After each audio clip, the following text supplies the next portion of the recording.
Shalom, good afternoon from Jerusalem, Israel. This is Mr. Lowell Joseph Gallin, founder of the Root and Branch Association Limited, established in the United States of God of Israel, bless America in New York State in 1981, now celebrating our 42nd year.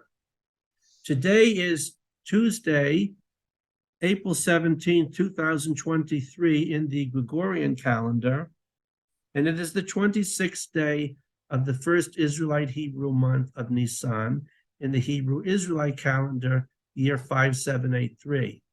We start counting the year from the seventh month, Tishrei, when we celebrate Rosh Hashanah, the new year for the creation of the world. But we start counting the months from Nisan because we commemorate when Israel went out of Egypt, and that is the first month, Nisan. So it is the 26th day of the first new Israelite Hebrew month of Nisan. Welcome to episode 16 of our monthly Root and Branch Association Lost Tribes Fellowship seminars, chaired by Mr. Yair Davidiy, who is the fellowship chairman, and is much better and much more internationally known as the founder of Brit-Am Hebrew Awareness. Is that yes, the name? Hebrew Awareness, that's it. Hebrew Awareness. Brit-Am Hebrew Awareness. Right, and the author of many books on the subject and a stream of essays and videos. Is a tremendous amount of material there for those who wish to subscribe, read, support, etc.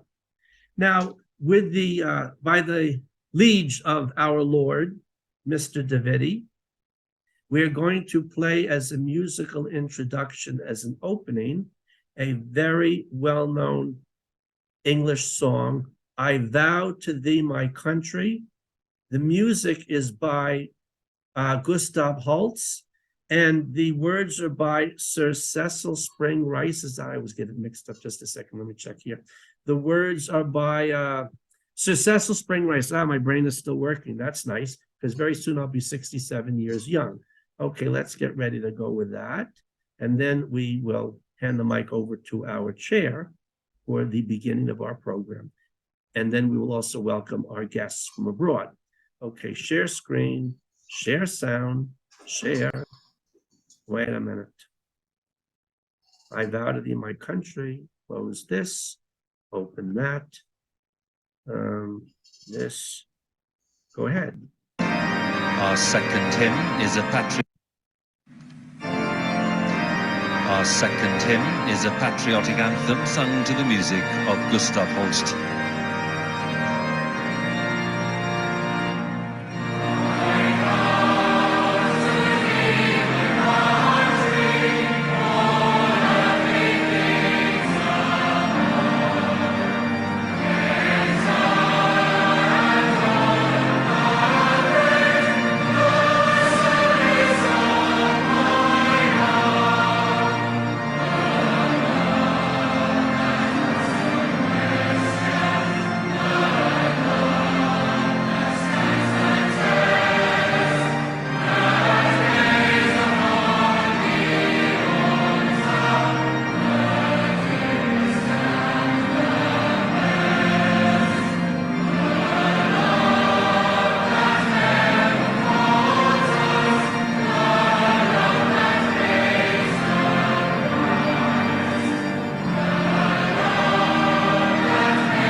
That was I Vow to Thee, My Country, music by Gustav Holt,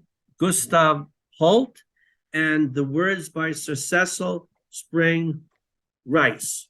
And now, without further ado, I'm going to hand over the mic to our chairman, Mr. Davidiy, and we welcome our guests, John Buzel from Brazil, Nelson Thal from Toronto, and Yaakov Havenga from South Africa, or what's left of it. And before we begin, please, I do this every time, my Rainmaker bit, please support the work of Mr. Davidiy and Hebrew Awareness. You'll see the links below, how you can subscribe and you can support their work financially and in other ways. It will all be in the links below.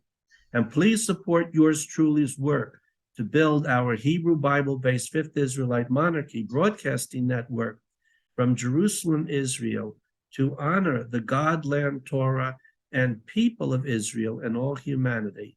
Now, without further ado, I hand over the mic to our chair, Mr. Yair Davidiy. Yair, it's all yours. Shalom.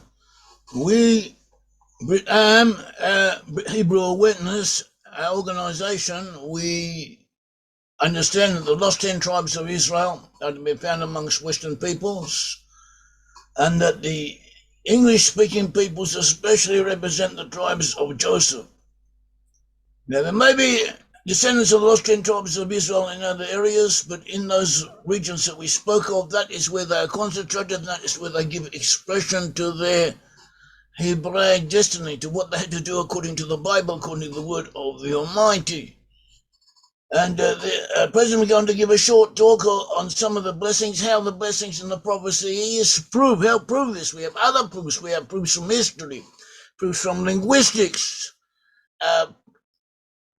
proofs from reality, from present-day foreign affairs, present-day international affairs, by all kinds of comparisons, statistical comparisons, and so on, and from archaeology, from numerous fields of study that also confirm it, that come together, that correspond with the Bible says, and help us understand the Bible, and that all these different disciplines all come together and all interlock with each other. And the proof from one is strengthened from proof from another field. Now, this present talk is going to be based on material found in this work, to rule the world, as well as on numerous articles on our website, and so that is what we're going to speak about. Now, going to speak about this. Now, we understand that there were 70 nations. In other words, you had the first man and woman, Adam and Eve, and they gave rise to humanity, but then the humanity as it then existed was wiped out except for Noah and his family. From Noah and his family came the peoples of the earth as we now know them. And in Genesis 10, it lists the descendants of Noah, and lists altogether 70 nations, 70 peoples, and they are the forefathers of all the peoples in the world today. As we understand it, is that we have, how many? We have 120, more than, I don't know, I've forgotten, more than 120 different nations in the UN. And we other peoples, and within these nations you have subgroups and peoples without representation. So you have a lot of national groups, but we say that they all boil down to 70. So sometimes you're part here, part there, part of them intermix with each other and creating new nations, but there were 70, one could say 70 mainstreams of population exist, to each one of which has as a portion of its own of mankind today. So there were 70 nations. We also later on come across Abraham. Abraham was the first Hebrew. Abraham had sons and children. He had children from descendants. He had Abraham, Isaac, and Jacob. From Jacob came the 12 tribes of Israel. the brother of Jacob was Esau. Esau also had people, had the descendants. So to Abraham and other descendants. And he gave rise to Ishmael, the forefather of the Arabs. And then also, according to some interpretations, to the sense of Keturah, other peoples, and altogether you get 70. You go down, but Abraham received the blessings and he passed them on to Isaac, and Isaac passed them on to Jacob. And Jacob ultimately had 12 sons, and these sons had grandsons, sons and grandsons. The 70 peoples went down to Egypt, and then as we find in the book of Genesis, and later on we find a list of the peoples or the tribal groups that come up out of Egypt. There were 70 of them. In other words, there are 70 clans amongst the 12 tribes of Israel. And ultimately, in the future, these 17 clans, are going to rule over all of the earth and guide the rest of humanity. And for each clan, there will be another portion of the non-Israelite nations attached to it, and they hit their responsibility. So this is a point worth noting. It's a point worth noting. And then we have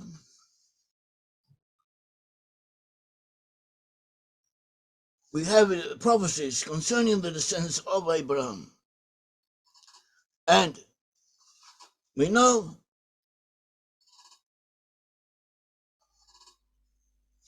that the descendants of Abraham were Isaac, Jacob, and Jacob. From Jacob came 12 tribes, and these 12 tribes are eventually ruled over the land of Israel, and divided up amongst them according to their tribes, until after the death of King Solomon, Rehoboam, the son of Solomon, ruled, and in his reign, the time of his reign, the 10 of the tribes divided, separated, seceded, and set up their own kingdom, the own kingdom of Israel, which comprised the majority of the Israelite peoples at that time. And this entity was conquered by the Assyrians, and all of its inhabitants were taken into exile. This is proven not only does the Bible say it, but also archaeology proves that every known Israelite settlement of the northern kingdom shows signs of devastation in that period. It was all destroyed and all of its inhabitants taken away into exile. They were taken in different portions of the Assyrian Empire. And some of them eventually moved by sea, across the sea to the west, almost soon afterwards. Others moved to the north to the foothills of the Caucasus Mountains, into Armenia and other regions. And from there they moved into southern Russia. And from southern Russia in stages, they moved to the north and to the west, eventually converging in the west. So the two streams of migration converged in Western Europe and in the British Isles. And from the British Isles, it populated the North America, Australia, New Zealand, and other areas. So that is what we know. Now, these 10 tribes who were conquered by the Assyrians and taken into exile, they disappeared. They lost consciousness of their ancestry. But they remained together, and they moved. They moved together as concrete entities. And even in some cases, when they separated, they reunited. As if guided by an unseen hand, they conquered each other, intermerged with each other at a later period, and came back together, as the will of divine providence was. Now the Bible speaks of what will happen to the 10 tribes. What will happen to the 10 tribes of Israel? The Bible tells us that they will be the dominant world power. See Numbers 24, 2-9, Micah 5, 7-9, Deuteronomy 33, 27, 33, 29, Jeremiah 51, 20-21, that they would be the battle axe of the Almighty, that is a policeman of the globe. Jeremiah 51, 20, Zechariah 10, 7, They would defeat Edom, meaning Germany and powers of Europe. See Ezekiel 25:14, Abijah 1:38, and others, and other points predicted concerning them. They would rule over other peoples. See Genesis 27:29, 48:29, Psalms 47:3. They would be seafarers, 42:10. A lot for the Gentiles, Genesis 12:2-3, 18-19, 22:18, Isaiah 42:1, 42:6, Amos 5:14-15. And then they will be symbolized by a lion and a unicorn. And that is the coat of arms of Britain. See Numbers 24:7-9. They were to be located at the ends of the earth, meaning the geographical extremities of the continental masses, and so on. And there are numerous other predictions that all show us that the English-speaking peoples were destined to take on the task given to the Lost Ten Tribes. It would be given to the Lost Ten Tribes because that is where the Lost Ten Tribes were to be found. That is where the Lost Ten Tribes were to be. And we've spoken of this in the past and in other talks, so the present talk, we will continue along this line, but we will concentrate more on the military aspects, the predicted military greatness of the 10 tribes in their places of exile and how it has come to fruition, and other related matters. Now we have a point. We have Ephraim and Manasseh. Ephraim and Manasseh were the sons of Joseph. Jacob was renamed Israel. Jacob was renamed Israel. His favorite son was Joseph. Joseph became the ruler of Egypt and saved his brothers and saved the whole world from famine. And he, as if to say, is a foreshadowed his descendants. He is a symbolic ancestral symbol for his descendants, because what he did his descendants have also done in other ways. And as he ruled over the non-Hebrew peoples, when he was the viceroy in Egypt, and he saved the Egyptians and the rest of the civilized world from famine, so too as his descendants and his Lost Ten Tribes done. We should note that before he died, Jacob, that is Israel, Jacob, otherwise known as Israel, asked for Joseph to bring his sons to him and to receive a blessing from him. And he did, and he brought his 2 sons with him to Jacob. And he brought his sons, Ephraim and Manasseh, in front of Jacob.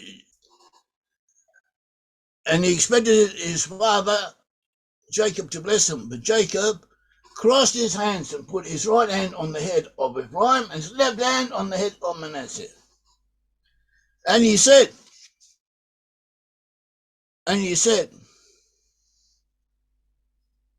the God before whom my fathers Abraham and Isaac have walked, the God who has been my shepherd all my life long, to this day, the angel who redeemed me from all evil, bless the boys and let them my name be carried upon them, the name of my fathers Abraham and Isaac, and let them grow into a multitude in the midst of the earth. Now when Joseph saw that his father laid his right hand on the head of Ephraim, it displeased him, and he took his father's hand to move it from Ephraim's head to Manasseh's head.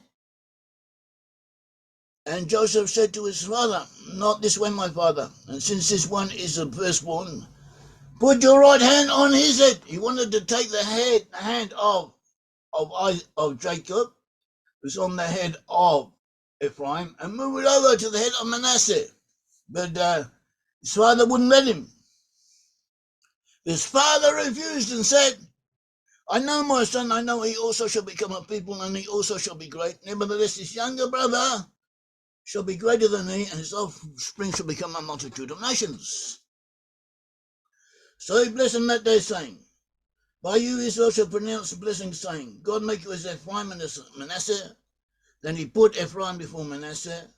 Then Israel said to Joseph, behold, I'm about to die, but God will be with you and bring you again to the land of your fathers. Moreover, I have given to you rather than to your brother's son one mountain alone that I took from the hand of the Amorites with my sword and with my bow. So we have different points here, different points worth noting. We have different, and so we identify Britain with Ephraim and Manasseh with America. And we have reasons for this. We have a whole talks and articles and even books based on this subject. So we won't go into that deeply. But we should note that different authorities give insights on this matter. One of them, B'nai Yisachar, Rabbi Zvi Elimelech Shapir of Dinov, 1784-1840, writes, why did Jacob not command that Manasseh be placed on his left side and Ephraim on his right? Remember that Joseph had brought his sons before Jacob, and he had Manasseh on his right side and Ephraim on his left side. But Jacob crossed his hands over, so his right hand was on the head of Ephraim, his left hand on the head of Manasseh. But why didn't he just switch them around? Why cross his hands? Why not just switch the boys around? It wouldn't have been that difficult to do. It would also make it clear that that was his intention. The truth is, says this authority, B'nai Yisachar, truth is that Manasseh is the firstborn. That's why it says, guiding his hands wittingly, deliberately. Genesis 48:14. He did not change Manasseh over to the left side, when truth Manasseh is the firstborn.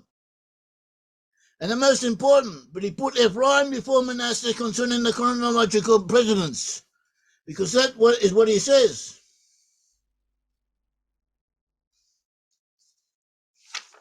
As that where it says, Father of who said, I know my son, he also shall become a people, and he also shall be great. In other words, the greatness of Manasseh would come after that of Ephraim.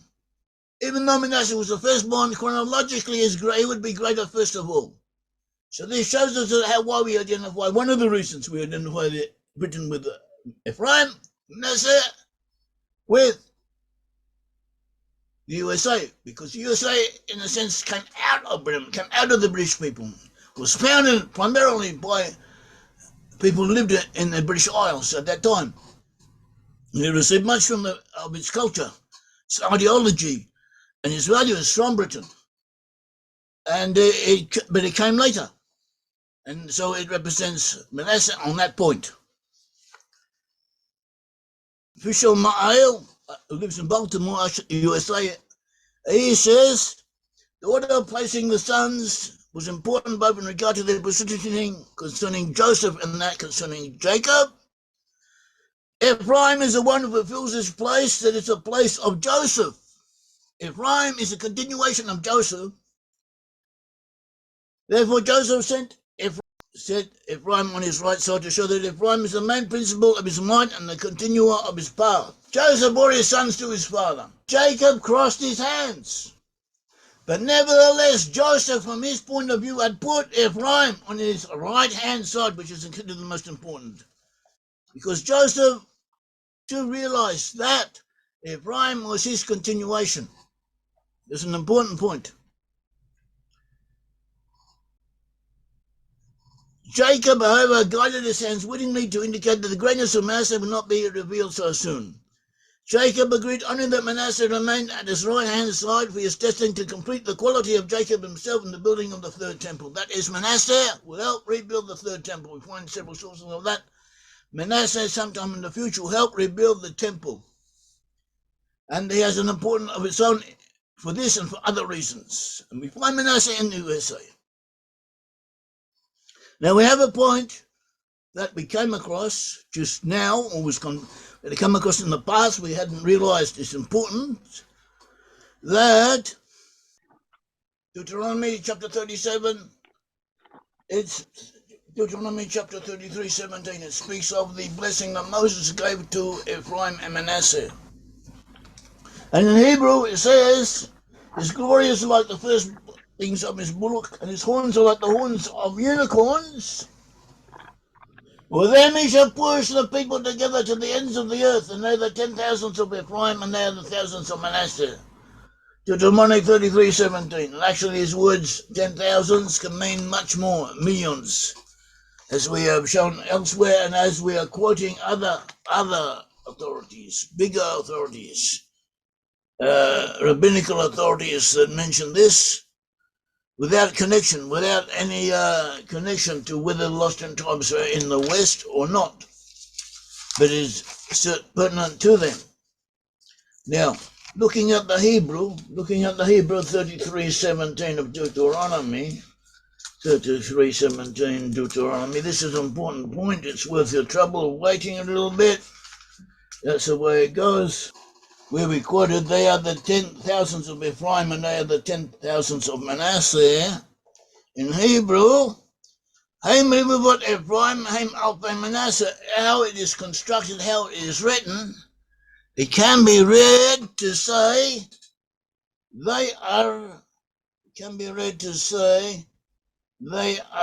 the 10,000s of Ephraim, Haim Alpha Manasseh, they're the 10,000s of Ephraim who are within Manasseh. That is a possibility of reading the Hebrew. Now, it doesn't matter if you agree with me on this one or not, if others disagree. It is a possibility within the Hebrew text. And it fits our understanding from other sources. In other words, we believe that the Ephraim is to be found, or gave expression to itself through the British. Manasseh through America. But physically, a good portion of America may be descendant from Ephraim. Maybe the majority of Israelites in America come from Ephraim. But Manasseh is the one who sets the tone in certain features of American national characteristics. Manasseh is the one who sets the tone, even though a good portion of the Israelites in his domain are descended from Ephraim. And this seems to be indicated by the Hebrew text as it may be understood. So that is what we've been saying this previously, but we did not realize that it was already indicated in the Hebrew text itself. And it's worth noting. So that is a point that we have on this matter. Go on.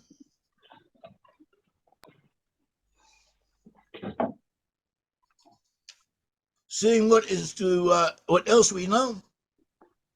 We find in a rabbinical source, Kitab Kabbalah, Rabbi Yaakov Zvi Mecklenburg, 1785-1865, that this blessing, let my name be called upon them. All the patriarchal forefathers and their children of their children were known as Hebrews. And this blessing says that the descendants of Joseph would also be known as Hebrews. And where do we find the people known as Hebrews in history? Amongst the Celts. Amongst the so-called Celtic peoples. The Celts, that is a name found in Roman historians. The Roman historians applied to the peoples who lived in the area. They did not call themselves Celts. They called themselves Iberi, or Iberi, in Ireland, Iberia. And they have place names all over Ireland, all over Celtic Britain, with this word Iber, or in Wales, Aber, meaning the same as it means in English. In English, the word over, to go over. It comes from the same root, because in Hebrew, the same root, Iba, Abba, which gave rise to Ivri, Hebrew, also means the same, to move over. Abraham, the first Hebrew, was on the other. Also, the word other is from the same root, on the other side, whereas the rest of the world were over the other side. So that is a name that they gave to themselves, that they called themselves, and that they were known by. This word, Iberi, is a Western way of expressing the Hebrew word Ivri, and it means Hebrew. So they call themselves Hebrew, and they're the only nation in the world that did that. So this too is a point of identification. You should also note that the 10 tribes were technically to be considered non-Jewish. It was if to say their spiritual adherence, their spiritual membership of the Israelite nation from a religious point of view had been suspended. The end times it will be renewed, but for the present is suspended. So in some ways they're non-Israelites. But nevertheless, the promises were given to them, promised to them physically, and they had to be fulfilled. And to a degree they were fulfilled in the time of exile, which we may be coming close to the end of. We'll see what happens. But we should note that the prophecies had to be fulfilled and have been fulfilled historically. And this is proof as to who they are.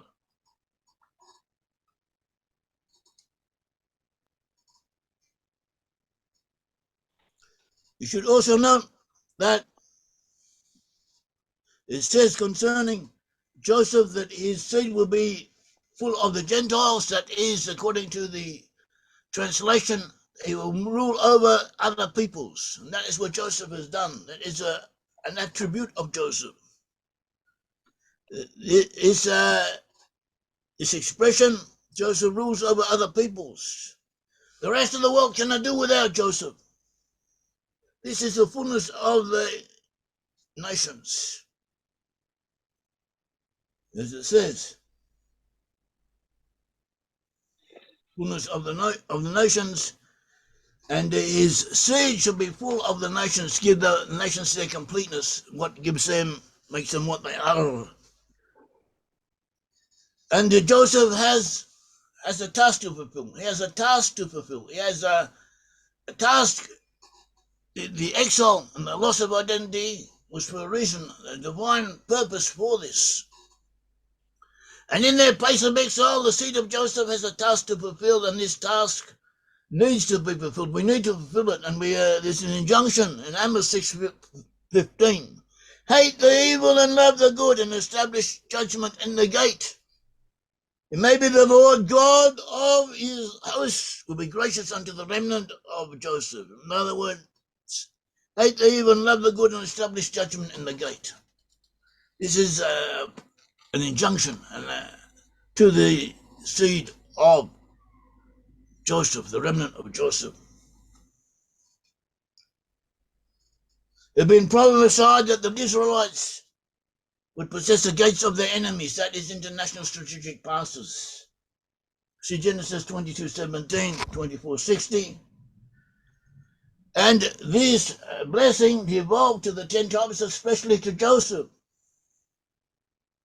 It was fulfilled first through the British Empire, which controlled nearly every single international strategic point on the high seas. Every single major pathway on the high seas was controlled by the British, such as Singapore and the Malacca Straits are still very important. Hong Kong, entry gates into China. The Dover Straits, entry gate into Europe, continental Europe. And also Gibraltar, which protects the pathways between the Mediterranean Sea and the Atlantic Ocean. And Aden and numerous other places all over the earth. The British controlled them. After that, America took over. Sometimes it took over physically, took over the very bases themselves. Other times it took over bases elsewhere. America has about 800 bases all over the earth.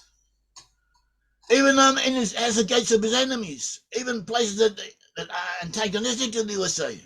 USA has bases, is a base in Cuba. It has bases in Russia, in Central Asia. It has bases in Iraq. It has bases on the Persian Gulf. It has bases in friendly countries, bases in adverse countries that are adverse to it. And it is the only nation on the earth that does this and has done it from the beginning, and it is following in the footsteps of Britain that did it before them. So this too is a sign of the seed of Joseph, and they fulfill this sign.